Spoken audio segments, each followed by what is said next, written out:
Hola amiguitos, ¿cómo les va? Bienvenidos a Micromundos. Mi nombre es Martín Pitón y ustedes ya saben, Micromundos es un podcast de actualidad. Si es la primera vez que nos escuchás, bueno, te cuento que en este podcast tratamos de descubrir, analizar, reflexionar sobre algunos de los temas que consideramos importantes de la actualidad argentina. Hacemos entrevistas y por supuesto tenemos bastante opinión. Así que, bueno, esta semana ha sido una semana muy compleja. Ya me voy a referir a ello en el editorial. De todos modos, lo que diría es que la Argentina se encuentra al borde del incendio. Por eso es el título de este episodio. Estamos al borde del incendio. La ministra griega, Silvina Batakis, habló, dio unos anuncios, explicó algunas cuestiones. No diría que anunció un programa económico porque no lo hizo, pero digamos que le habló a los mercados un poco a tono con lo que los mercados quieren escuchar y en el idioma que quieren escuchar. Y el mercado le contestó con el bolsillo. Tenemos, cada vez se escuchan más probabilidades que la Argentina caiga en una hiperinflación. Hemos subido un escalón en materia inflacionaria. Los pronósticos van que vamos a terminar este año desde el 70 hasta el 90% de inflación. El dólar parece que no tiene techo, que está completamente desbocado. Bueno, hay un montón de cuestiones, el riesgo país no para de subir y la situación se complica cada vez más. En el fondo, lo que sigue subsistiendo es el problema político, es el problema entre Alberto y Cristina. Así que este episodio vamos a hablar básicamente de economía, pero también de política. Hemos entrevistado a Daniel Artana, economista jefe de Fiel, y también hemos entrevistado a Sergio Chousa, que es el titular de la consultora Sarandí, más cercano al gobierno, con lo cual, digamos, tenemos dos posturas en economía para analizar lo que está pasando. Y me parece interesante y me preocupa mucho que tanto Artana y Chousa coincidieron en varios puntos, siendo que vienen de vertientes ideológicas distintas. Vamos a hablar con también el diputado Hernán Lombardi, porque Mauricio Macri fue sobreseído en la causa que se lo investigaba por el presunto espionaje a los familiares de Lara San Juan. Así que, bueno, vamos a hablar de eso, pero vamos a hablar también de otra cosa, y es que Elisa Carrió dice que Cristina Fernández de Kirchner ya derrocó a Alberto Fernández. Que Alberto Fernández ya no tiene absolutamente ningún margen de maniobra. Yo sigo pensando que el presidente debe renunciar y que tiene que tomar la presidencia Cristina Fernández de Kirchner. Pero esa es mi opinión. Carrió dice que esto ya pasó, pero que y que hay riesgo de renuncia en pocos días. Eso es lo que dice Elisa Carrió. Con Lombardi vamos a estar hablando de todo eso.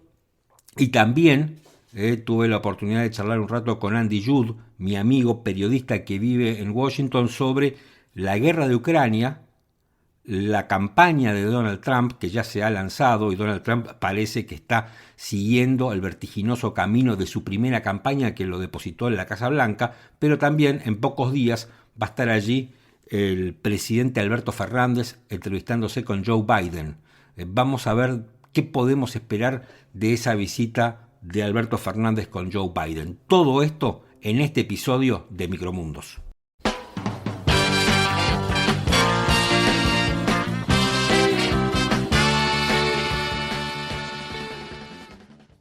¿Tenemos un problema con los dólares? Sí, tenemos un problema con los dólares. ¿Saben por qué?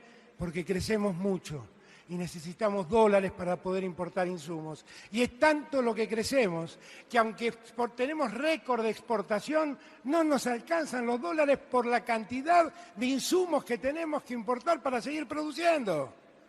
¿Qué tenemos? Una crisis de crecimiento.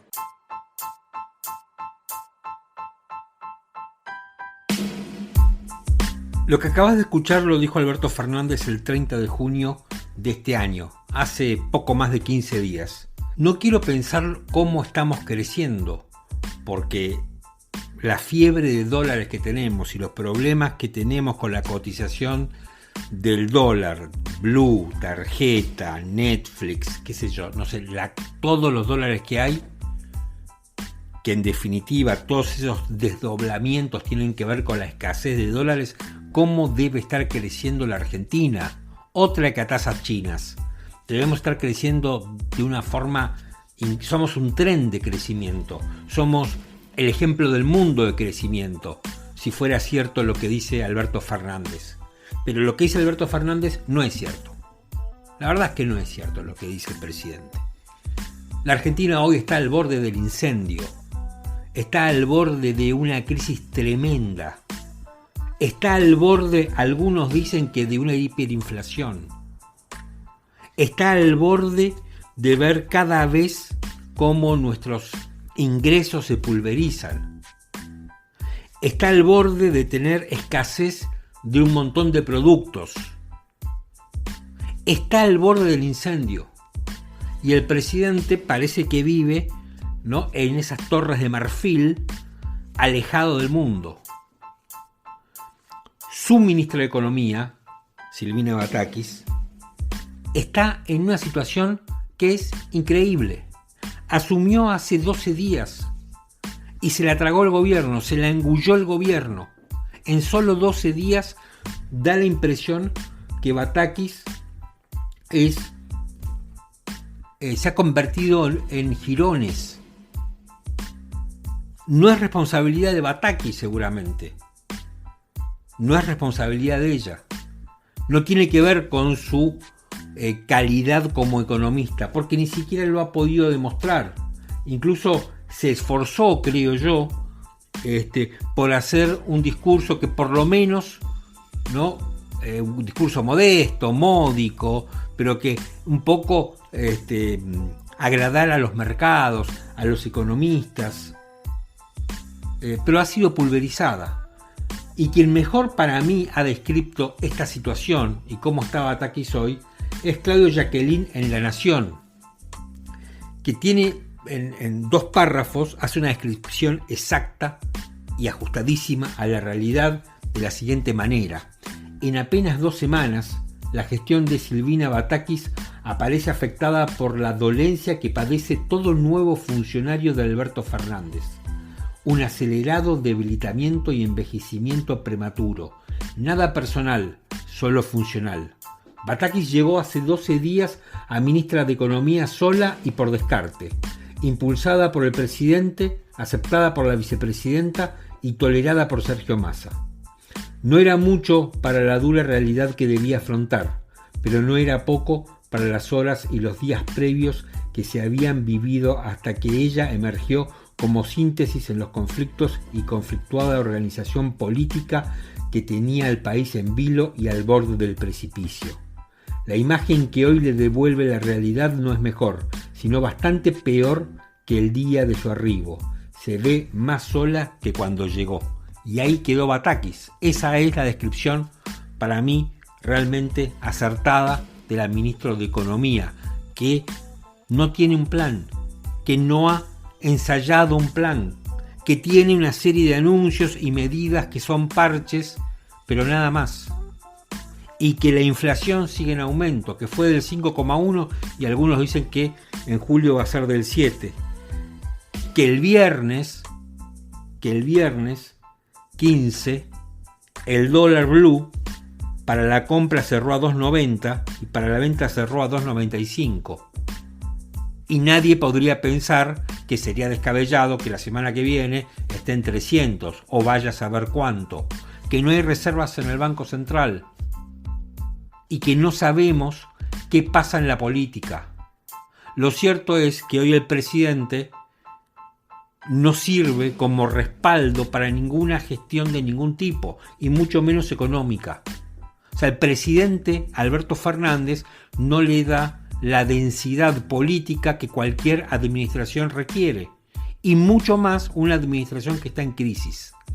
Cristina Fernández de Kirchner, que es la gran vetadora, es la que levanta o baja el pulgar, ¿no? Daría la impresión que tiene el pulgar en horizontal, pero que en cualquier momento lo va a bajar, ¿no? Si bien ella se mantiene callada, muchísimas voces del espectro kirchnerista ya han atacado a Batakis, acusándola de ortodoxa, de neoliberal.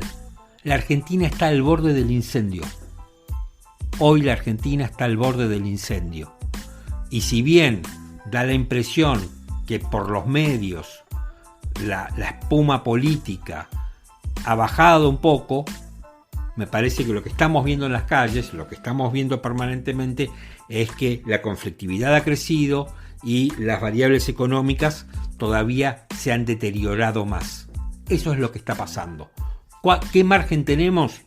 Y no lo sé, pero claramente cada día que pasa sin que se arregle, sin que se intente hacer algo en forma seria, y bueno, el margen cada vez es menor. Y tal vez esto que voy a decir ahora no tenga que ver con lo que veníamos hablando. A mí me parece que sí, porque es parte un poco de todo lo mismo, ¿no? De lo que voy a hablar ahora es como agarrar el diario del lunes. Y el 14 de julio se cumplieron 2 años del inicio del Olivos Gate. Para mí es el hecho que marca el inicio del final político de Alberto Fernández. Independientemente que Alberto Fernández llegue al 10 de diciembre o se vaya antes, como sea, pero a mí me parece que el Olivos Gate marca el inicio del final de su carrera política, ¿no?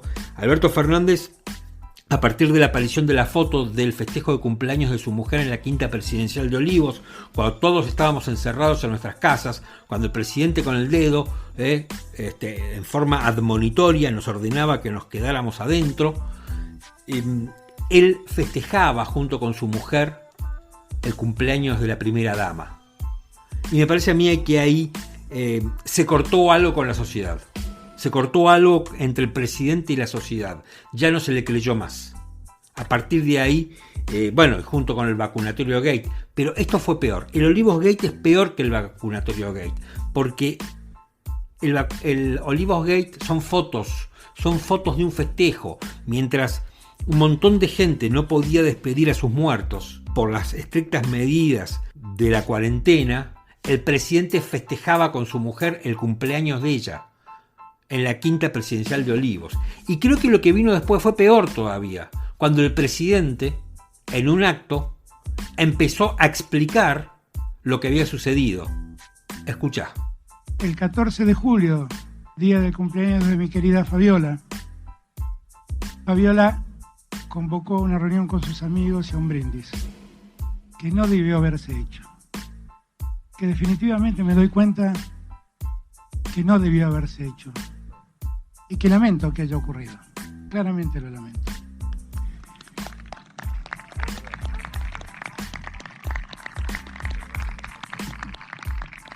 Y que... Yo creo que esto marca el principio del final de Alberto Fernández. Me parece que a partir de ahí empezó a tener una ola impresionante de descrédito. Y esa ola impresionante de descrédito ha sido la que, digamos, ha hecho que el presidente hoy no tenga densidad política, que hoy el presidente no pueda respaldar ni a una ordenanza, mucho menos a una ministra de Economía en crisis. La culpa no es de Batakis. La culpa es que Batakis no tiene respaldo.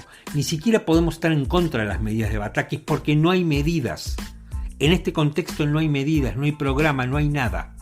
Hay solamente... ¿qué ha hecho Batakis hasta ahora? Le puso, aumentó el dólar tarjeta. Eso es todo.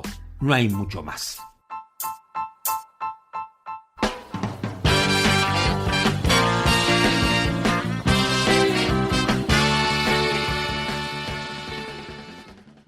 Estamos comunicados con el economista Daniel Artana de la Fundación Fiel. Daniel, ¿qué tal? ¿Cómo estás? ¿Cómo te va, Martín? ¿Qué decís? Muy bien. ¿Qué pasó con la ministra Batakis? ¿No le creyeron los mercados? ¿No le creyó nadie?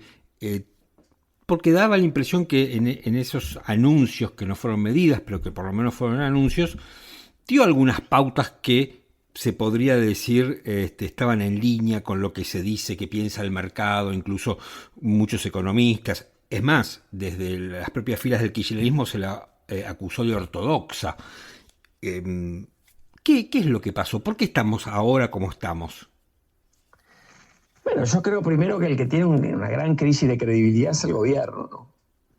Uh-huh. Y no está claro que el gobierno ha decidido encolumnarse atrás de algún programa o como uno lo quiera llamar económico, ¿no? hay cierto, como decís vos, hay algunas críticas del kirchnerismo duro y por lo tanto cuando, por ejemplo, empiecen a hacer los ajustes de caja que anunció, si es que los empieza a hacer, digamos, ¿no? Sí. ¿Qué va a pasar ahí?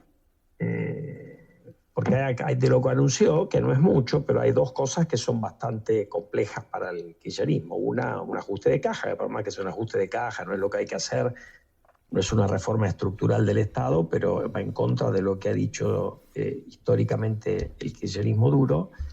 Y el segundo tema que también se habían resistido es la segmentación de tarifas, ¿no? Bueno, la Entonces, segmentación salió hoy, teóricamente.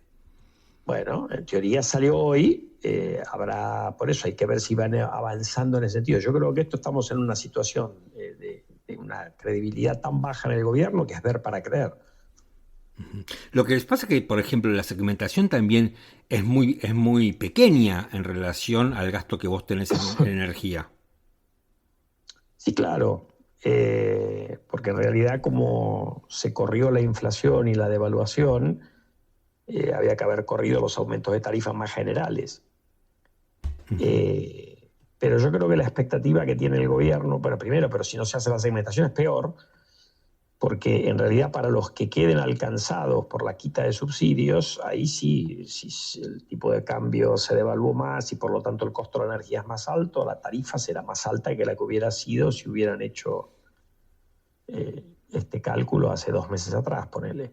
Y además yo creo que el gobierno espera que por ahí va a ser más del 10%. Yo no lo sé, pero intuyo que o sea, no es lo mismo que yo te calcule a vos 10% de la gente va a pagar más y el resto no, a que vos tengas que anotarte en un registro para no estar dentro de ese 10%, porque hay gente que se olvida, se cansa de estar delante de la cuestión, porque no todo el mundo tiene consumos de luz y de gas altos. Entonces, para el que tiene un consumo que no es tan alto, el aumento por ahí tampoco va a ser algo definitivo, por ahí se demora y bueno, viste cómo es esto, pero no lo sé. Yo lo que sí creo que tiene un simbolismo político, tanto la segmentación como el ajuste de caja, más allá de que son medidas insuficientes, ¿no? ¿Estamos yendo en dirección a una hiperinflación, como escuché decir a algunos de tus colegas? Mi impresión es que hay que ser muy burro para irse a la hiperinflación con estos valores de los precios de exportación de la Argentina. Pero bueno, no hay reservas en el Banco Central, están emitiendo a lo loco, o sea, está todo dado como para subir, como para que no se pueda bajar este escalón que nos hemos ubicado. Vos fíjate que Argentina viene moviéndose en la inflación en escalones hacia arriba. Sí. ¿No? Estuviste mucho tiempo con el kirchnerismo cuando bien medida la inflación, no con la mentira del INDEC, al 2 mensual, digamos. En algún momento con Macri pasaste eso, había sido para abajo, después pasaste, después, bueno, volviste otra vez a un nivel de 2, 3 mensual, después subiste un escalón de 4 y ahora te fuiste un escalón de 5, 6. Bueno, hoy con lo que están haciendo están más para irse, para quedarse en ese escalón que para bajarlo. Porque lo que hay es mucho voluntarismo y siguen dándole a la maquinita, porque la maquinita ahora es no solamente para el déficit, sino también para comprar bonos, porque se le cerró el mercado de bonos, los precios se le colapsaron, ¿no? El mercado que supuestamente era el que había que desarrollar, el que era el ideal, porque no generaba problemas, ¿te acordás todo el cuento del ministro Guzmán? Bueno, fue el que se les vino encima de la cabeza. Porque en definitiva lo que importa es el monto de la deuda que tenés que renovar y cada vez se ponía más alto y más alto y más alto, ¿no? Daniel, te hago una pregunta. Yo sé que las crisis nunca se pueden comparar, ni políticas ni económicas, aunque puedan tener puntos de contacto. Cuando vos estás diciendo se le cerró el mercado de bonos, que es el mercado de deuda interno, ¿eso fue un poco el principio del fin de la Rúa? Bueno, a De la Rúa se le había cerrado todo, ¿no? Porque ya se había cerrado en la última colocación de deuda afuera fue en marzo del 2000, que se hizo una tasa de interés que se llamó Chinea, una tasa de interés como el 12%, si no recuerdo mal. Y el mercado de deuda local siempre fue muy chico en la Argentina, ¿no? Entonces, en realidad lo que uno tiene que darse cuenta alguna vez la política argentina es que vos no podés tener déficit acá, y si tenés déficit tienen que ser muy, muy chiquitos, porque no tenés mercado para financiarlo después de tantos años de inflaciones altas, hiperinflaciones, confiscaciones de depósitos, default de deuda, o sea, tenés un mercado muy acotado, muy chiquito, ¿no? A medida Entonces, Sí. No, a medida que pasa el tiempo, ¿no? Y vos no vas tomando medidas ni siquiera estableces un programa económico, porque creo que no hay programa económico ahora. Eh, digamos, es más imperiosa la necesidad de corregir con un programa de shock. Y lo que pasa que en algún momento, reducir la inflación de los niveles actuales gradualmente es una tarea ciclópea, ¿no? Entonces, en general, por ahí la tentación de, además desde el punto de vista político, si vos planchás la inflación, eso en general en la historia argentina ha sido una máquina de generar votos. Uh-huh. Así que yo creo que va a haber una gran tentación para quien asuma en diciembre del 23 de intentar hacerlo de shock. Lo que pasa es que eso requiere un ajuste fiscal de shock, ¿no? Porque acá financiamiento para el gobierno va a haber poco y nada, gane quien gane la elección del 23. Uh-huh. O sea, el descrédito que genera Argentina se va a tener que recuperar haciendo lo que hay que hacer. En lugar de buscar ingeniería y magia financiera, lo que hay que hacer es poner todo ese talento para reducir el descomunal peso del Estado en la economía argentina. ¿Necesitas una devaluación?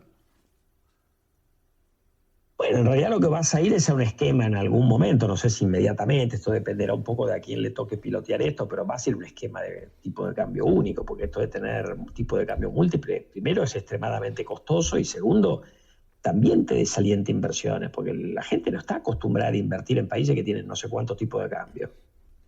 Sí, incluso entonces, hoy salió... y normalmente cuando vos unificás el mercado cambiario, no digo que todo el recorrido va hacia los dólares alternativos, pero no te quedás en el oficial. De hecho, yo creo que el oficial se ha atrasado imprudentemente. Todo el primer semestre del año lo atrasaron como 9%, fue una imprudencia de Guzmán manifiesta, y sigue eso. Entonces, lo único que hace eso es generarte más problemas, porque la brecha está enorme. Y bueno, es un deporte nacional tratar de sacar de dólares baratos al Banco Central. ¿Y por eso es que aumentó tanto el dólar hoy? Mira, el dólar es difícil explicar de un día para otro qué es lo que pasa. A ver, lo que pusiste, trabaste un poco, encareciste un poco el dólar tarjeta, eso te mueve un poquito de demanda al paralelo, pero explicar el día a día del tipo de cambio es muy difícil, por lo menos para mí es muy difícil. Lo que yo creo que uno puede explicar son los grandes trazos. Vos tuviste una situación que se complicó a principio de año, firmaste el acuerdo con el fondo, eso te da cierta tranquilidad, baja la brecha cambiaria. Se empezó a ver que no ibas a cumplir lo que había firmado con el fondo. Guzmán empezó a usar contabilidad creativa en lo fiscal, pero bueno, por lo menos colocaba deuda hasta que en algún momento se le empieza a cerrar el mercado de deuda. Entonces todo eso generó un ruido, la brecha se te volvió a disparar. Después tenés el lío político, se lo come el kirchnerismo duro a Guzmán, fantástico, y ahora aparentemente tenés una tregua muy frágil. Bueno, en esa situación la brecha va a estar alta. Ahora después, si va a ser 120, 115 o 125, no hay herramientas para poder hacer un análisis con esa precisión.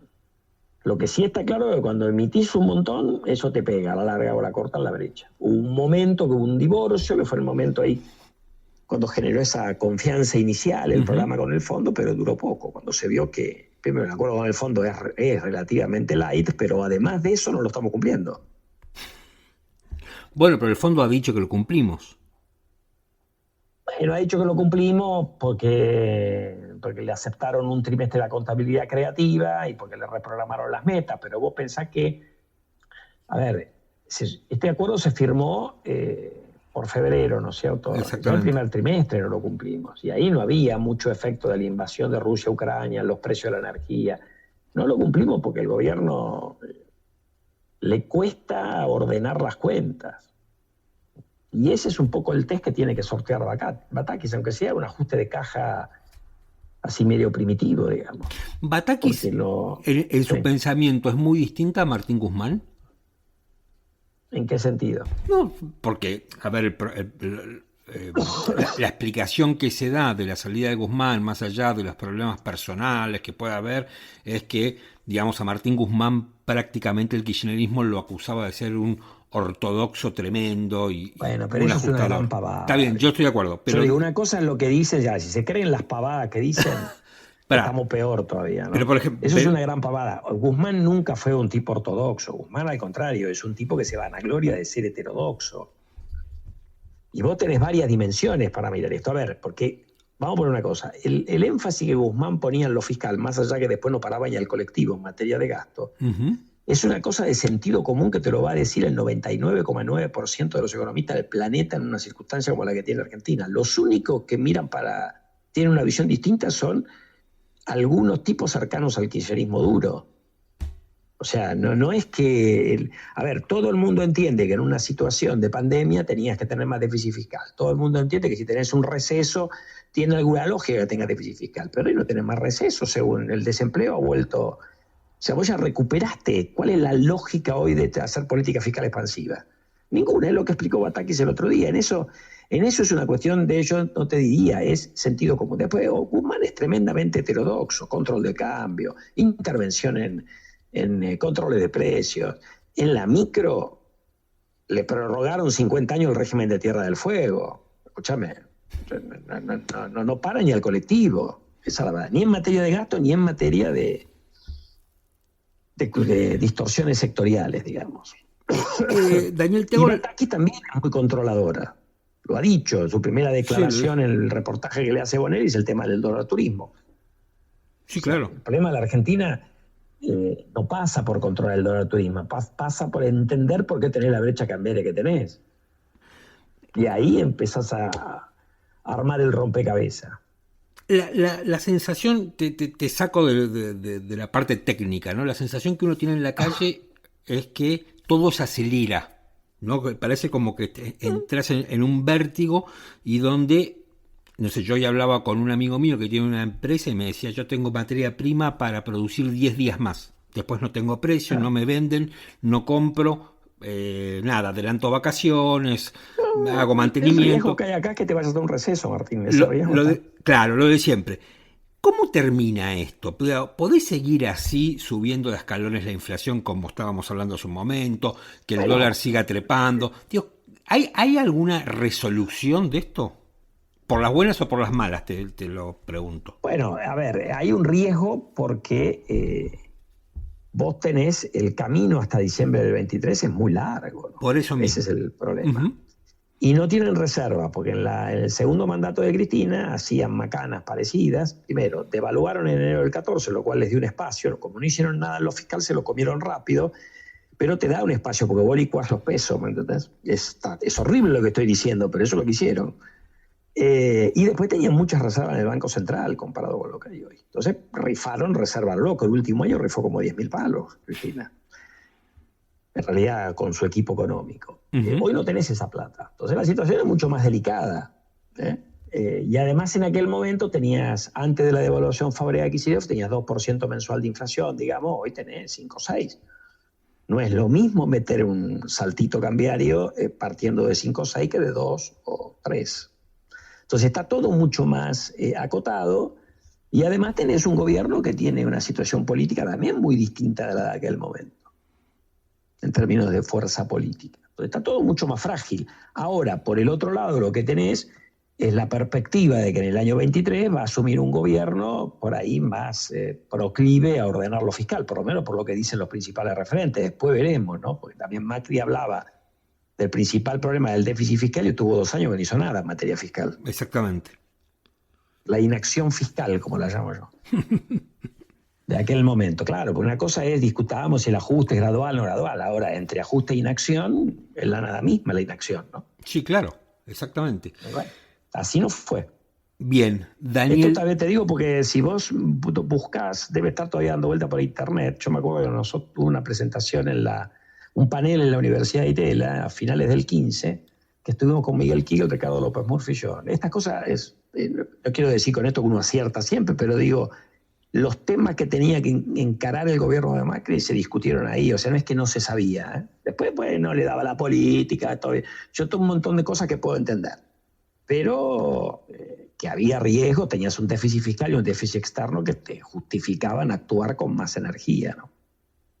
Sí, me parece que entró lo político, ¿no? No tener una actitud bueno, pero al subordinar tanto a la política, 4 años después terminamos viendo el regreso del kirchnerismo con este engendro de gobierno que han armado con el Twitter y todas esas cosas, que es una cuestión, digamos, espantosa. En fin. Daniel, muchísimas gracias por esta charla. A vos, un gusto como siempre hablar con vos, Martín. Gracias, un abrazo. Hasta luego.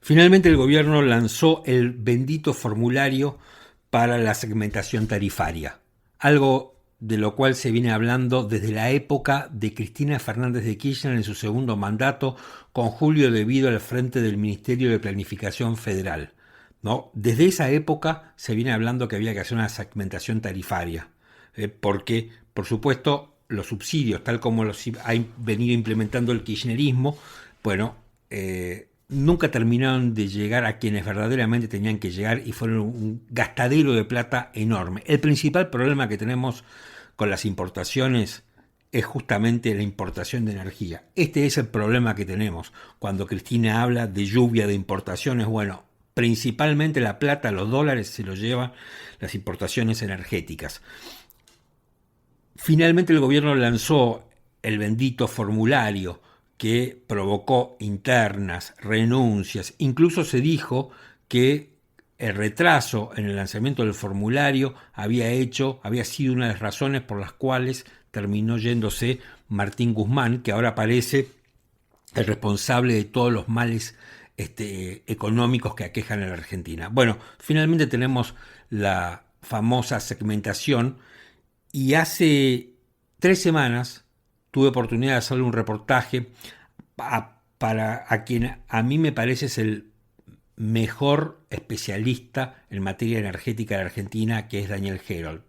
Bueno, con él hablamos, entre otras cosas, un extenso reportaje que, si lo querés escuchar, está en ese capítulo que se llama, en ese episodio que se llama Fernández contra Fernández, donde hablamos del gasoducto, hablamos de la segmentación tarifaria, de la política energética, de, digamos, cómo tiene que ser un plan a largo plazo. Bueno, es una nota que dura como 20 minutos. Y me pareció interesante extraer, ¿no?, y repetir el tramo donde Herold habla de por qué una segmentación tarifaria es impracticable. Escuché lo que decía hace muy poco aquí en Micromundos. La segmentación es imposible de ser implementada. ¿Por qué? Y lo digo con esta contundencia porque también se lo dije al principal responsable de esto, que es el ministro de Economía. Porque es impracticable, es como si yo quisiera decir, bueno, vos ganás 10, yo gano 1, entonces yo el asado lo voy a pagar a 1 peso y vos como ganás 10 lo vas a pagar a 4. ¿Y qué tiene que? No funciona el mundo así, no existe eso, no existe. Y esto además sin contar esquemas legales, ¿no? Es decir, ¿cómo una distribuidora de gas o de electricidad va a acceder a los datos de cuánto gano yo? Esto es de una gravedad inusitada porque viola todas las leyes habidas y por haber. Mitad de la gente no puede pagar el verdadero costo. Ahora, la otra mitad no quiere pagarlo, ¿no? Porque prefiere ir a un restaurante. Yo fui a un restaurante en Palermo. Estaban todos llenos los restaurantes, no conseguía. Y sale caro, o sea, miles de pesos. Sí, o claro. fui a un almuerzo en una parrilla en un lugar del conurbano y estaba lleno. Y una porción de carne y una ensalada y una bebida vale miles de pesos. Sí, claro. Y la factura promedio, no... Te asombrarías que la factura promedio de gas en la ciudad de Buenos Aires no llega a 1.000 pesos. Entonces, la mitad no puede y la mitad no quiere. Bueno, entonces hay que hacer otro esquema, ¿no es cierto?, más inteligente, y habrá que subsidiar a quienes haya que subsidiar. Subsidiar a quienes ya reciben un subsidio, si querés. Ahora, pero no por toda la cantidad de energía que quieran consumir. Eso está perfectamente tipificado, cuánto es el consumo medio anual de electricidad y cuánto es el consumo medio anual de gas. El de gas, como va con la temperatura, tendrá variaciones por región del país, bueno, es una sofisticación. Pero yo le daría una tarjeta, como hay una tarjeta alimentar y digamos, distintos planes, que le pondría el equivalente en pesos para subsidiarle, qué sé yo, el 50% de un consumo anual promedio. O sea, una tarjeta energética sería. Sí. Pero no es difícil de implementar, es bastante simple esto de implementar. No sé por qué no se quiere hacer. A lo mejor se quiere inventar la rueda, ¿viste? Entonces, si no, hicimos algo progresista, único en el mundo. Claro, pero vos es tan fácil de judicializar, porque ¿cómo van a...? La FIP no puede difundir mis datos, no puede hacerlo. Bueno, de eso se quejaba la vicepresidenta en el último discurso, ¿no? Bueno, pero está equivocada. Yo no sé, perdón, que me perdone, ¿no? Pero, digamos, está equivocada, no puede violar la ley. Menos una vicepresidente, ¿no?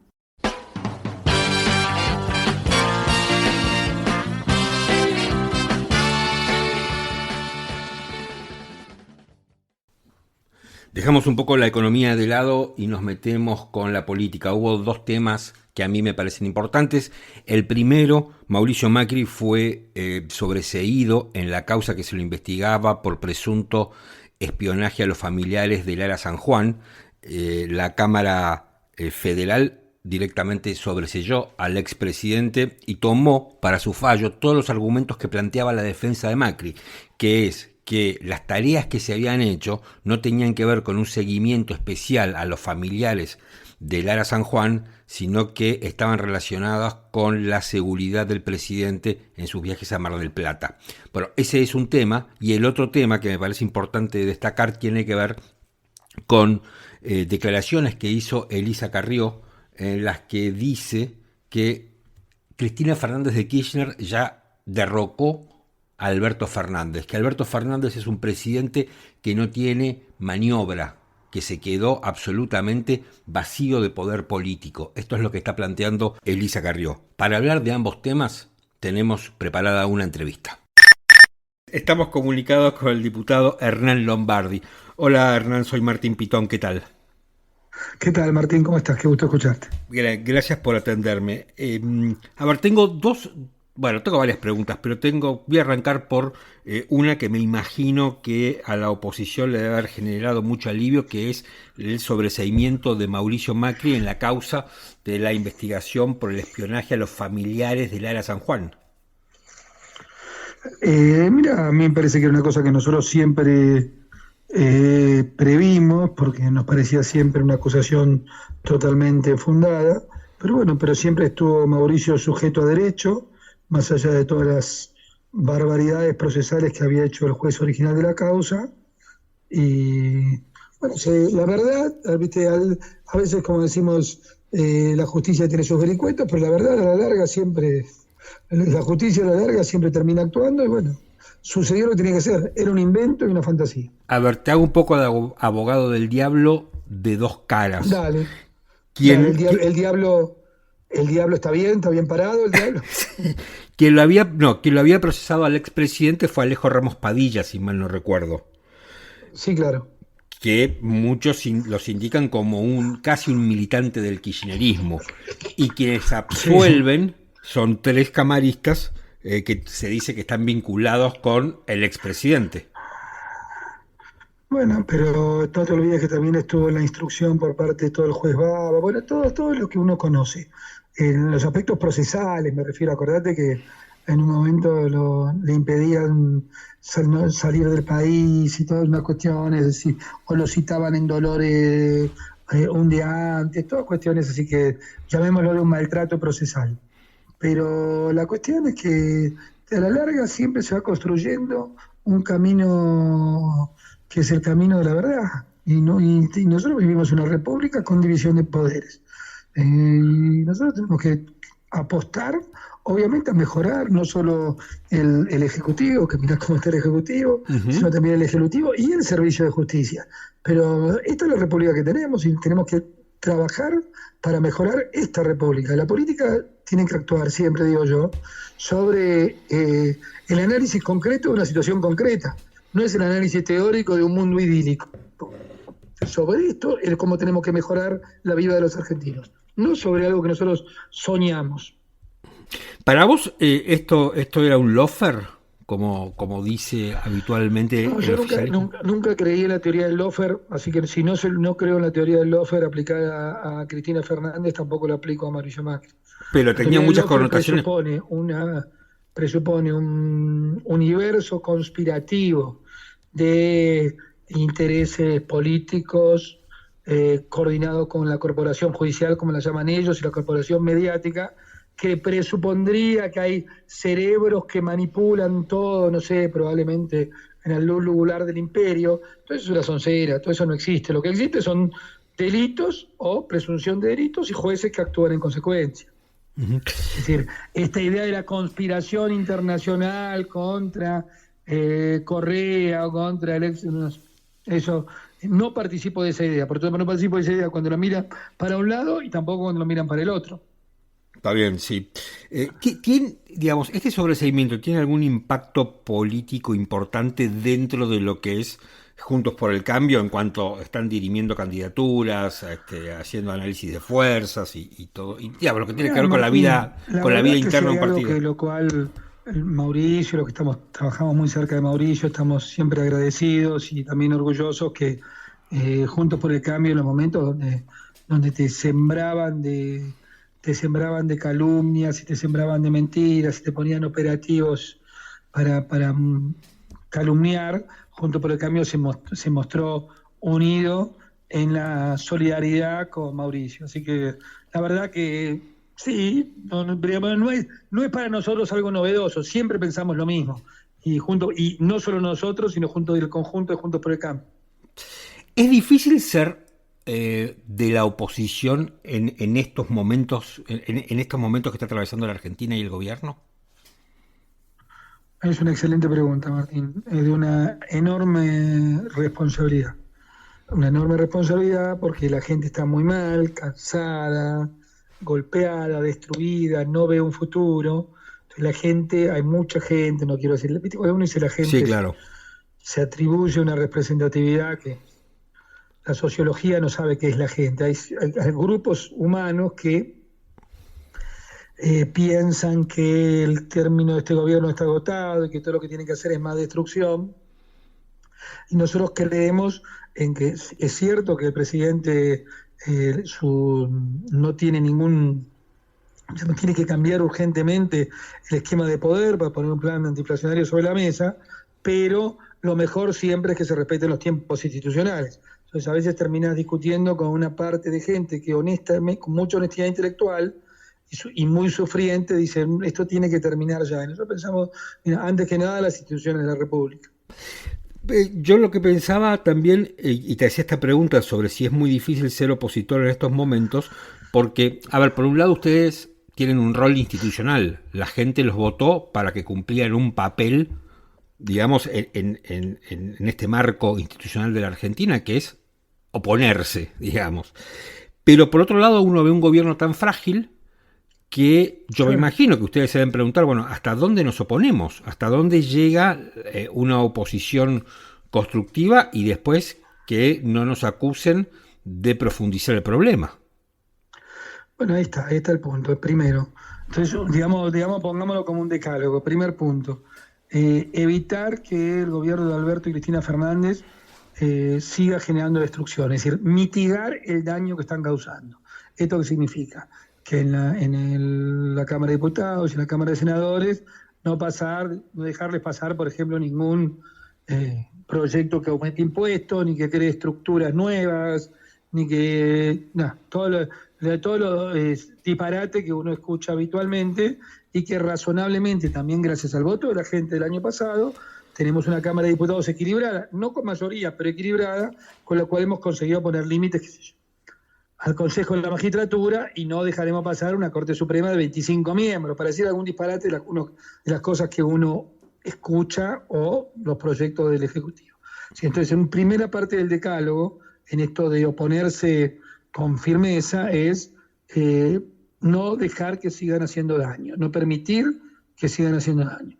Una segunda parte es la articulación de una propuesta para el futuro, porque acá no alcanza con decir esto no sirve, hay que ver cómo, y ahí voy al rol más político, si querés, de los diputados y senadores de la Nación, que es activar claramente una fuerte movilización de la sociedad argentina en favor del cambio.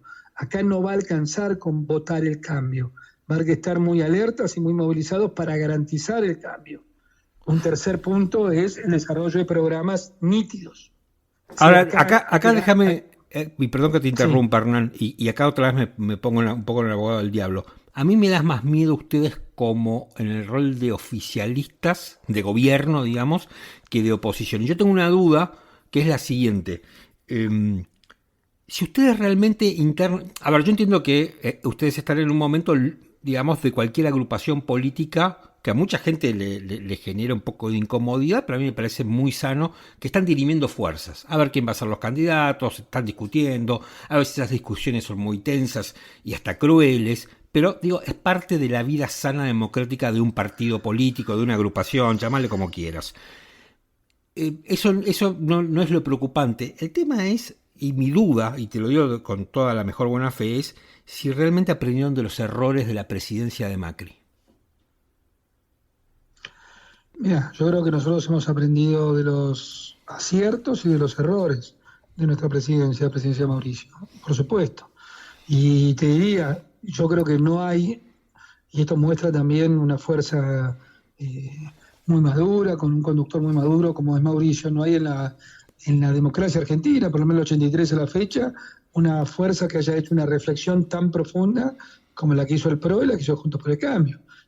Vos fíjate que ni siquiera hablamos solamente de la presidencia. Mauricio, en el libro y en las reflexiones que se expresa, dice, el problema empezó la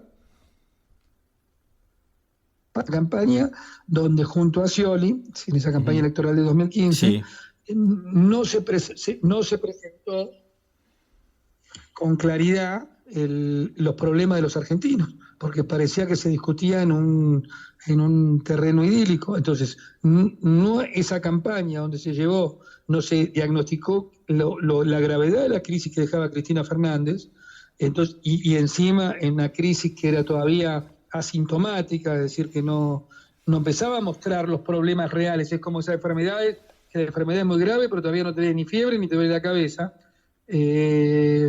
Bueno, eso acuñó que después la gente no estaba con la suficiente energía para el cambio.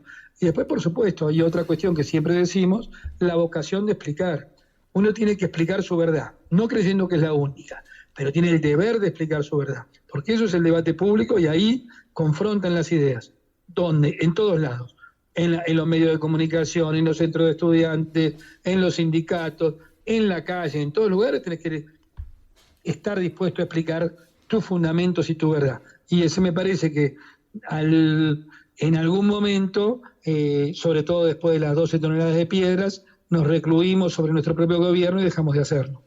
Hernán, yo no sé si la foto que yo vi era una foto vieja, donde estabas vos con Carrió en el Instituto Hannah Arendt, o era una foto actual, porque hay unas declaraciones de las últimas horas de Elisa Carrió. No, es del miércoles, sí, yo estaba. O sea que vos estabas al lado de Carrió cuando dijo lo que yo voy a contar ahora. Y que en rigor de verdad, yo había pensado en llamarte para charlar con vos por esta noticia, y en el medio salió lo de Macri. Bueno, lo que dijo Carrió en esa disertación, creo que fue una clase especial en el Instituto Hannah Arendt, ella dijo sobre Alberto Fernández. Son 10. Hola. Sí, te escucho, es perfecto. ¿Hola? Sí, te escucho. Son un curso de 10 clases que compartimos, que ella dio algunas clases, yo otras, perfecto. Mario Quintana dio otras, sobre liberalismo político. Perfecto. Bueno, allí Elisa Carrió dijo sobre Alberto Fernández, está pudiendo renunciar el presidente en estos días porque finalmente lo volteó, y se está refiriendo a Cristina Fernández de Kirchner. ¿Esto lo dijo así como yo lo leo? Parecido, pero en realidad, fíjate que si yo estaba ahí, hizo todo un análisis al revés, de ponerle mucha serenidad a la situación, que obviamente evaluó como muy grave, ¿no? Y obviamente hay síntomas de que esto es muy grave, de que a veces se mira la política de una forma, pero la política está hecha por seres humanos y los seres humanos a veces no tienen más energía para seguir. Pero bueno, pero esto es en el contexto, lo dijo en un contexto al revés, yo te diría, en un contexto de decir, estemos todos muy, en un contexto de llevar serenidad, ¿eh? Ese fue el contexto. Uh-huh. O sea, pero haciendo hincapié en la gravedad de la situación. O sea, describe una situación muy grave, pero al revés, dijo, este es un momento, como te voy a usar las palabras que usó, es un momento que todos, el gobierno y la oposición, tienen que empezar a buscar formas de arrepentimiento de los errores cometidos y buscar una salida a esta gravísima crisis. Te diría, de ninguna manera era, cuando ves todo, de ninguna manera intentó ser, llamémoslo, incendiaria, sino hacer una reflexión colectiva de cómo salimos de esta. Ahora, en este contexto... Tampoco soy exégeta de Carrió, pero... pero estabas ahí. Pero por lo menos. La comprendo y la conozco muy bien y la respeto mucho. No, pero lo que yo lo que te digo es, vos hace un momento decías, bueno, lo mejor es que cada uno termine su mandato como corresponde y demás. Digo, ¿no sería mejor a esta altura que el poder formal también lo tome Cristina? No es que te quiera sacar un título o forzar una declaración, pero no, en serio. No, ya sé, estamos reflexionando juntos y no estamos buscando el graf ni el título. Sí, quiero hacer eso, pero te digo honestamente, ¿no es mejor? Te lo voy a decir honestamente, sí. Muy honestamente los dos. Cada vez que en la Argentina yo tengo la tranquilidad, y tú no tienes que tener la tranquilidad cuando actúa públicamente, la tranquilidad de sus hechos. Yo a las 2 horas que Cristina nominó a Alberto Fernández como su presidente, en un tuit, estoy hablando del año, todavía no había empezado la campaña electoral, puse un tuit diciendo, cada vez que en la Argentina se bifurcó el poder real del poder formal, la que terminamos sufriendo fueron los argentinos. Y agregué, y en la historia mundial pasa lo mismo. Tenés 1000 ejemplos de que si el que tiene el poder real pone llamémoslo, a alguien que es su... No quiero decir testaferro, es un lugarteniente, digamos, alguien menor en esa historia, suele terminar mal. Así que yo tengo un pensamiento en esa dirección, ahora la situación ya está dada, ahora las instituciones son estas, no son otras. De nuevo te vuelvo a la reflexión que hice hace un rato. El análisis concreto, una situación concreta. Yo creo, a lo mejor obviamente, el rumor de amenazas de renuncia no es lo que dijo Carrió solamente. Esto estuvo en toda la política argentina y en los medios la semana pasada. Por supuesto que sí. Entonces eso yo creo que debe haber mucha gente dentro del Frente de Todos que tomó nota de que el último reducto de poder del presidente es la amenaza de la renuncia o eventualmente la concreción de su renuncia. Entonces, evidentemente hay movimientos movimientos dentro del oficialismo dispuestos a trabajar sobre esa realidad, ¿no? Uh-huh. Voy a decir algo más contundente un poquito. El presidente prácticamente tiene temor, yo no digo que sea así, pero mucha gente piensa que se puede, digamos, como los hombres bomba, que se puede dinamitar y chao. Esa es la verdad de lo que puede estar pasando. Pero lo importante es que nosotros tenemos un pensamiento institucional y que lo mejor que le puede hacer a Argentina, yo sigo pensando que lo mejor que le puede hacer a Argentina es que termine en el mandato. Para eso se comprometieron con la gente. Pero te agrego para hacer una concesión a tu hipótesis. Pero necesitan un plan de estabilización económica inmediato. Tienen que poner en la cancha un plan de estabilización económica antiinflacionario. Aún, y mirá lo que voy a decir, con poca probabilidad de éxito. Pero si no pones un plan arriba de la mesa, y yo he vivido muchas crisis, si no ponen un plan el gobierno inmediatamente arriba de la mesa, el riesgo de esto, que hoy tuviste el 5,3% de inflación en junio, pase de una aceleración de la inflación a una espiralización que se lleva a todos puestos, es enorme. Tienen que poner un plan antiinflacionario arriba de la mesa. Aún, insisto, con pocas probabilidades de éxito. Lo peor es sin plan. La idea de que lo pueden llevar a los panzazos no va a funcionar. A ver, en un punto, y obviamente yo sé que no se pueden comparar crisis políticas, o sea, simplemente podemos tener algunos puntos de contacto. Digamos, el gobierno de la Rúa, en un momento, la gente, el medio ambiente, el clima, digamos, te lo disciplinó. Yo entiendo que después hubo condimentos del peronismo, pero en un determinado momento la que te obliga a hacer algo es la gente. Y acá puede pasar eso. Bueno, si te quisiera hacer alguna reflexión, ¿viste? El hambre de que había el 18 de diciembre en el Gran Buenos Aires, parece que el 22 de diciembre, una vez que lo tumbaron de la Rúa, no estaba mal. Así que la gente también se mueve por la irresponsabilidad de los dirigentes que lo tumbaron de la Rúa. Digo, vos pensás que el hambre Moreno, por un lugar que se me ocurre, porque donde estaba el epicentro de algunos saqueos, el hambre en diciembre, el 18 de diciembre, que impulsó a los saqueos, había mejorado el 22 de diciembre después que se cayó de la Rúa, pero después no hubo más saqueos. Por supuesto que Porque no. te quiero decir claramente que la irresponsabilidad de los dirigentes influye mucho.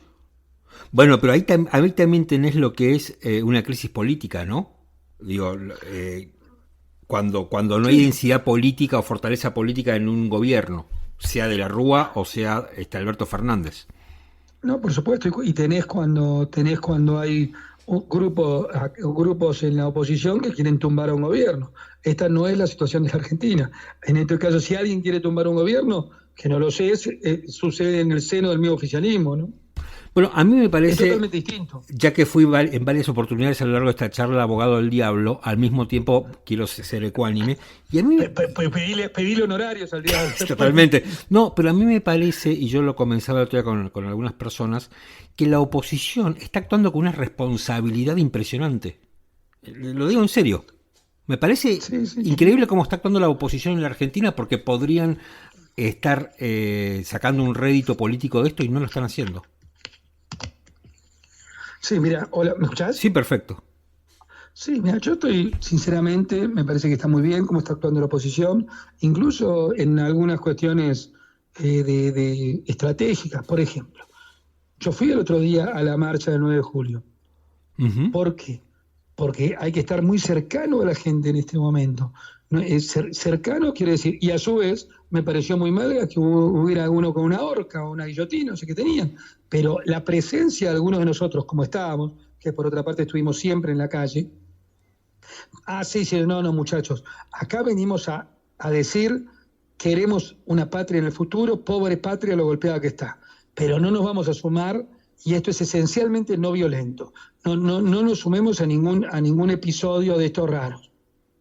Y la verdad es que, más allá de algunas cuestiones puntuales, fue pacífico y no violento, cómo se expresaron los ciudadanos. Entonces, y alguien te puede decir, ¿para qué fueron? No, yo digo, sí, claro que hay que estar, pero hay que estar ahí, en el medio de lo que le pasa a la gente, que está sufriendo como loca, uh-huh, tratando de llevar a un cauce, digamos, pacífico, no violento e institucional.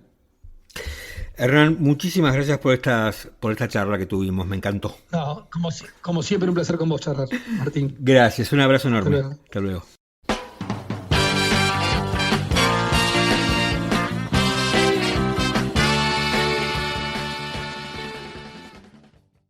Para tener otra mirada de lo que está pasando en economía, hemos ya entrevistado a Daniel Artana y ahora me gustaría tener otra mirada tal vez más cercana al gobierno. Lo llamé a Sergio Chousa, que es el titular de la consultora Sarandí. Sergio, ¿cómo te va? Hola Martín, un gusto. Gracias por atenderme. Bueno, a ver, no sé si tengo que hacerte preguntas políticas o económicas a esta altura. Estuve leyendo el último informe de ustedes y lo que me llama la atención y me preocupa a la vez es que los economistas de todas las vertientes ideológicas, si querés, empiezan a coincidir por lo menos en lo macro, en el diagnóstico. Sí, a ver, yo el diagnóstico que tengo sobre el estado actual de la crisis tiene que ver con, primero de todo, incongruencias de carácter político, ¿no? Falta de cohesión en el rumbo estructural de la política económica. Unificado eso, me parece que después, obviamente, se puede empezar a hablar de herramientas, de instrumentos, de qué marco de política es mejor implementar para este contexto, para un contexto muy, muy anómalo, tanto en lo externo como a nivel local. Pero definitivamente lo que le hizo más daño al gobierno en la etapa previa, ¿no? En la etapa final de Martín Guzmán, fueron las inconsistencias y la falta de una visión compartida, ¿no? El rumbo, bueno, el ex ministro, de hecho, lo expresó en su carta de renuncia, ¿no? Sugirió que la nueva autoridad del Frente de Economía debe lograr ese apoyo compartido por todos los accionistas del Frente de Todos. Bueno, y acá te interrumpo. ¿Te parece que Batakis logra ese acuerdo, ese apoyo de todos los accionistas? Bueno, por lo pronto no tiene la impugnación de ninguna de las partes, lo cual Bueno. ya de por sí es un primer paso importante. Obviamente, ¿no? Uno, si hiciera el diseño ideal de marco de política económica para un gobierno coalicional como este, diría, bueno, una conferencia de prensa donde esté liderada por el ministro, la ministra en este caso, y atrás encolumnadas todas las partes, todos los referentes políticos del frente de gobierno. Por ahora, más bien, lo que primó fue el silencio, ¿no? De las diferentes partes, que, de nuevo, no es poco, no es una impugnación, pero tampoco es encolumnarse plenamente. Habrá que ver igualmente, ¿no? Me parece que será un poco una gestión basada en resultados, en términos de que si se logra estabilizar, si empieza a aplacar un poco el ruido financiero y macro en las próximas semanas, seguramente va a ir acompasado de una mayor apoyatura. En cambio, si no se obtienen resultados y la inflación sigue muy errática y las variables financieras tampoco se estabilizan, posiblemente empiecen a aflorar las críticas de cara a los próximos meses. Cuando uno escuchaba los anuncios de la flamante ministro, a ver, me surgen dos preguntas que te hago. No tengo elementos técnicos para argumentarte, pero primero me daba la impresión que no era algo muy distinto a lo que planteaba Guzmán. Tal vez me puedas decir que sí o que no lo sé. Pero me daba esa impresión, no veía que, es más, hasta veía, si querés, un giro un poco más ortodoxo, que de hecho hay dirigentes que le han acusado de eso. ¿Vos Bueno, lo ves así? Te pierdo, Martín. No, ¿Me escuchás? no, ¿ahí me escuchás mejor? Sí, te escucho. No, y la otra parte de la pregunta que también te quería hacer es, a uno le dio la impresión que Batakis le habló a los mercados, en parte como los mercados quieren que le hable un ministro de Economía. Y los mercados respondieron con el bolsillo, llamémosle, para parafrasear al ex ministro Pugliese. Bueno, a ver, sobre lo primero, es un poco lo que requiere el momento, ¿no? Yo creo que casi que sentabas ahí a un ministro de cualquier extracción ideológica y más o menos hubiera dicho lo mismo, ¿no? En este momento no podemos gastar más de los ingresos que tenemos, hay que consolidar anclados en las metas del programa con el Fondo Monetario.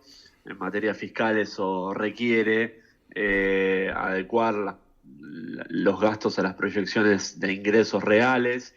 Bueno, es un poco un paquete básico de una gestión económica de crisis, ¿no? De pilotear una tormenta, porque me imagino que nadie que se siente en la silla de Irigoyen quiere irse con una aceleración y una precipitación de las variables macro, ¿no? Y financieras. Con lo cual, me parece que en esa clave se tiene que entender ese perfil fiscalista que asumió Silvina Batakis, sobre todo en la conferencia de prensa que dio. Es verdad, las diferencias en el discurso inicial respecto del ministro anterior son muy leves. Te diría, si haces doble clic, hay algunos aspectos distintivos que podés detectar, pero los aspectos estructurales que tienen que ver con garantizar la consolidación fiscal a lo largo del tiempo, conforme plantea el programa con el Fondo Monetario, el cual va a ser respetado en todos sus pilares, garantizar un entorno de financiamiento a partir de tasas de interés reales positivas y trabajar con este régimen cambiario coincidiendo en que el dólar oficial tiene un valor apropiado en términos de competitividad. Todo eso es compartido. ¿Tenemos respecto de lo segundo? Sí, perdón. Sí, los mercados, a ver, la respuesta te diría fue mala, atento a que digamos, no asumió un ministro de Economía que les endulzara el oído y les cantara canciones más cercanas a la voluntad del mercado, de los cuales había candidatos en danza, ¿no? Ujú. Había algunos nombres que hubieran tenido mayor afinidad a priori con el sistema financiero, pero tampoco fue una recepción catastrófica, ¿no? Hubo una caída de los activos, de los bonos, de las acciones y aumento del riesgo país a tono con lo que se esperaba. De hecho, fíjate que la aceleración en los dólares financieros tuvo mayor impacto en la previa a la asunción del ministro que posteriormente, ¿no? Así que no me parece algo tan dramático. Obviamente hay que estabilizar, ¿no? No tenemos una situación financiera estabilizada y eso sí será un desafío para las próximas semanas. ¿Tenemos riesgos de caer en una hiperinflación? Si me preguntabas hace un año te diría que era nulo el riesgo y ahora te diría que es bajo, es una probabilidad baja. ¿Por qué? Porque también, así como vemos una aceleración de precios en momentos de shock, como el externo que tuvimos a inicios de año y en momentos de inestabilidad política como la que tenemos actualmente, y esos shocks te cuestan un par de puntitos al alza en los números de precios, también tenés un proceso de alta inercia, alta persistencia. Y la inercia te cuesta tanto bajar como te cuesta tanto subir de forma acelerada. Entonces, ¿por qué? ¿Por qué es esa inercia? Bueno, es por la alta indexación de contratos, ¿no? Ujú. Y la indexación de contratos, paradójicamente, a la hora de evitar una espiralización insostenible, te ayuda. Con lo cual veo una probabilidad baja, obviamente que ya dejó de ser nula porque porque duplicamos el entorno de inflación mensual respecto al año pasado y además tenemos una situación macro que es un poco lo que da los relieves a la situación monetaria y de precios, una situación macro muy compleja, ¿no? Sin reservas, sin anclas nominales, además con una situación en materia financiera, como decíamos recién, calamitosa en términos de las paridades de los bonos. Así que estás ahí caminando una cornisa. Yo diría, si la política se calma, si la política prioriza la cohesión y, de nuevo, encolumnarse tras este programa económico de forma explícita o al menos de forma implícita sin torpedearlo, ya sería el reaseguro necesario como para evitar un escenario de colapso que te lleve a una precipitación hiperinflacionaria. Sergio, muchísimas gracias por este rato. A vos, Martín, a Un disposición. abrazo, gracias. Estoy comunicado con mi gran amigo Andy Judd, que de cuando en cuando me invita a unos spaces en Twitter y ahí nos divertimos bastante. Hola Andy. ¿Qué hace, Martín? ¿Cómo andás? ¿Cómo está Washington? Y estamos en el verano, transcurriendo el verano. Pasamos el Día de la Independencia, hace más o menos 10 días, que se festeja con todos los fuegos artificiales.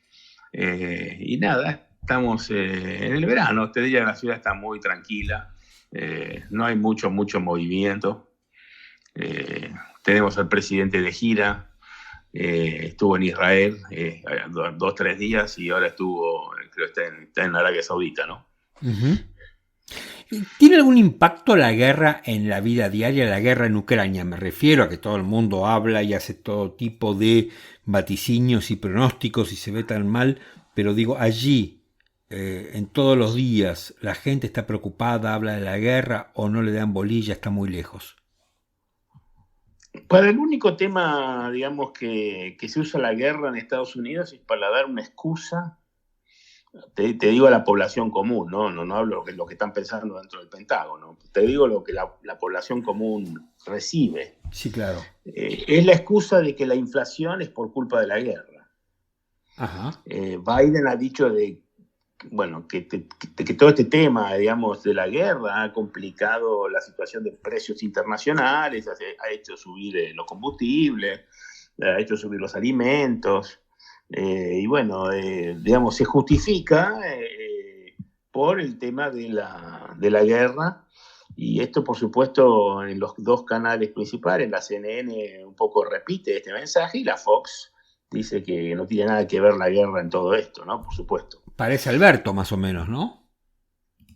Bueno, Estados Unidos está viviendo una grieta muy parecida, ¿no? Al mismo tiempo que tenés a Biden dando estos especies de mini discursitos que da en la Casa Blanca, donde a veces hasta se equivoca y lee en el teleprompter instrucciones que le dan para los discursitos, y no da muchas respuestas a los periodistas.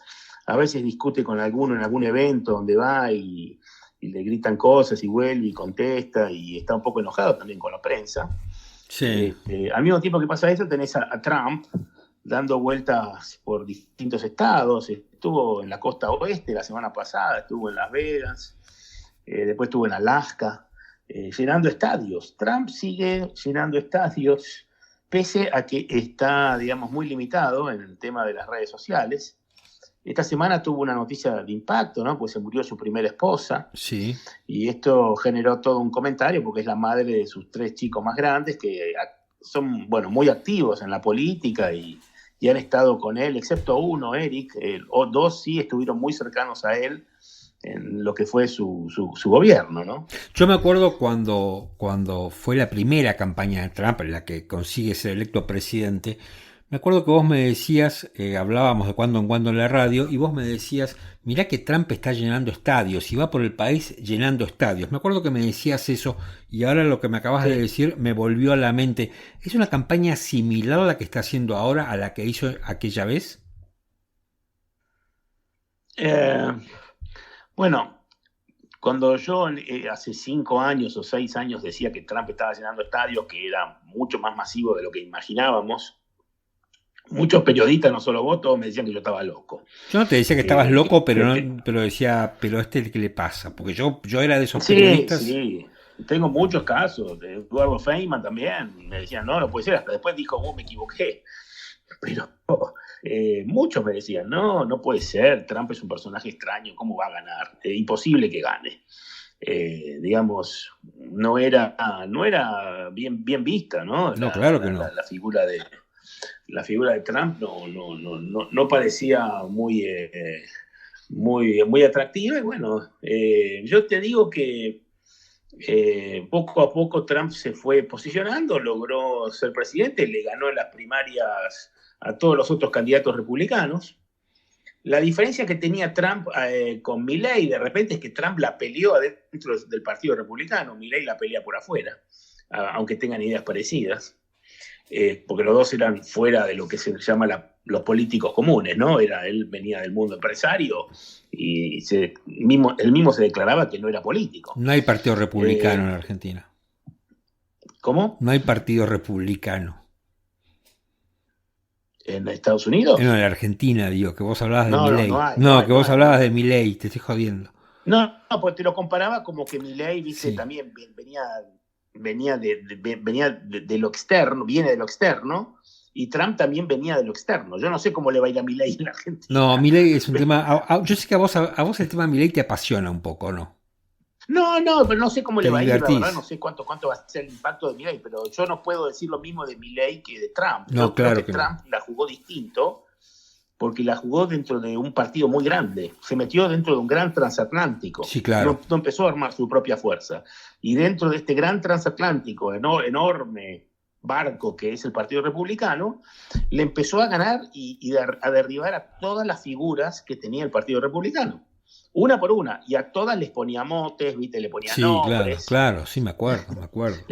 A todos les daba con un palo. ¿Vos Andy, pensás que puede...? Con Ted Cruz, se peleó con todo el mundo y ahora está amigo, pero en ese momento era terrible. ¿Vos, Andy, pensás que puede volver a ganar? Bueno, el Trump de ahora es un Trump que yo te diría que está manteniendo el fueguito.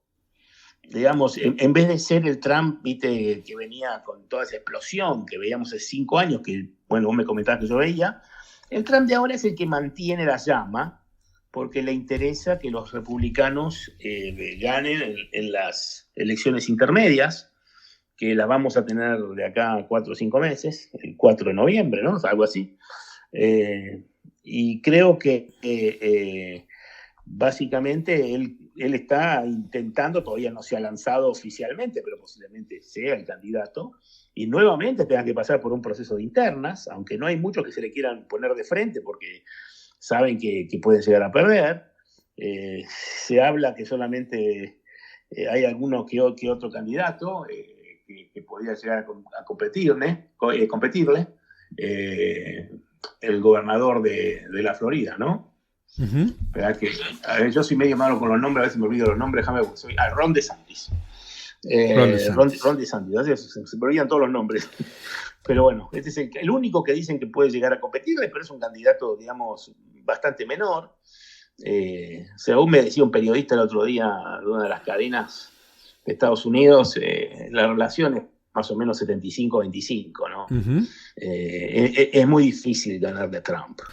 Si Trump está bien posicionado. El que llena los estadios sigue siendo Trump, pese a que no es nada, no es candidato a nada todavía, pero a la gente le encanta escucharlo porque lo que hay es un enojo grande con Biden. Eso sí se sabe en Estados Unidos que hay. Las encuestas o la medición que tiene Biden de aceptaciones, yo te diría 40 y tanto %, ¿no? Y para un presidente norteamericano, Es y poco, a veces menos, es poco. es poco.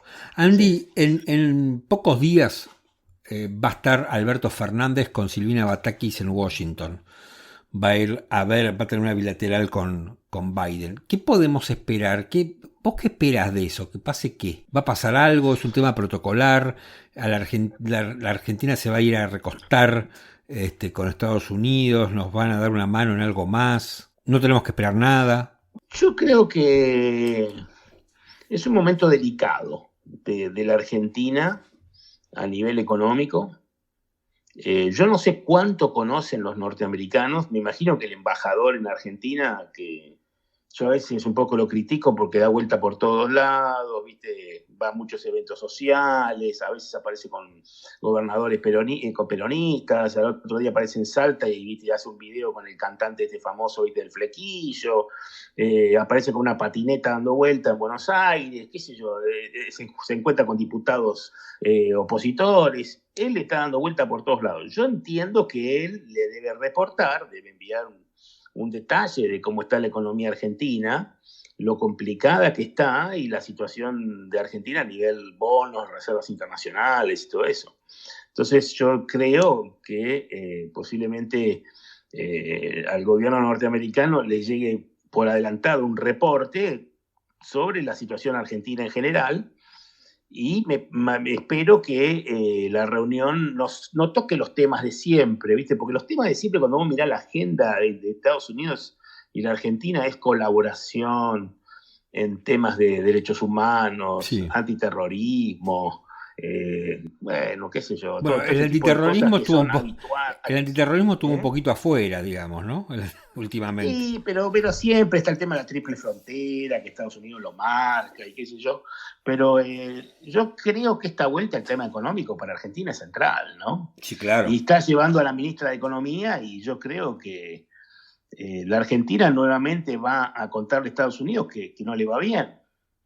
Y que los recursos que tuvo desde el gobierno de Trump, que fueron una enormidad, porque no hay muchos países que reciban 47 mil millones de dólares casi cash, ¿no? Sí.